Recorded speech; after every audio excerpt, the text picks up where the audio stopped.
আসসালামু আলাইকুম। একটা প্রবাদ আমরা জানি, ঠাকুর ঘরে কেড়ে আমি কলা খাই না। তো এই প্রবাদটা কেন বললাম?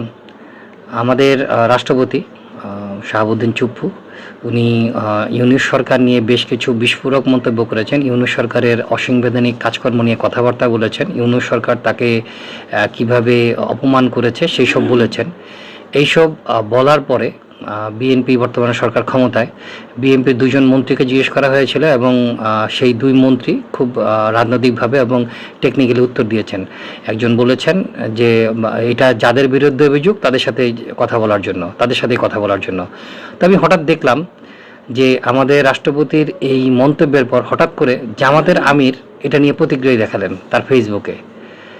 মানে বুঝলাম না যে ইউনূস সরকারের বিরুদ্ধে অসাংবিধানিক অনেক অভিযোগ করা হলো, সেই অভিযোগটার মানে জবাব বা প্রতিক্রিয়া দেখাবে ইউনূস সরকারের উপদেষ্টা পরিষদ, এরা জামাতের আমির কেন দেখালেন? এটাই কি প্রমাণ করে না যে গত সরকারটা চালিয়েছে জামাত ইসলাম, এবং জামাত ইসলাম চালানোর কারণে এখন যাই কিছু ঘটবে সব কিছু জামাত ইসলামের দিকে আঙ্গুলি নির্দেশ হবে এবং অটোমেটিক্যালি জামাত ইসলামের দিকে যাবে? তাই আমির এই প্রতিক্রিয়াটা দেখালেন। তো আমিরের এই প্রতিক্রিয়াটা যেটা দেখালেন, তাতে আমরা বুঝতে পারছি যে এইসব অসাংবিধানিক কার্যক্রম করার জন্য জামাত ইসলামী ও জড়িত, এবং তাদেরও এই সব ব্যাপারে যদি কোনো আইনগত ব্যবস্থা নেওয়া হয় তাহলে অবশ্যই জামাত ইসলামের বিরুদ্ধেও আইনগত ব্যবস্থা নেওয়া হবে বলে আমি বিশ্বাস করি। ধন্যবাদ।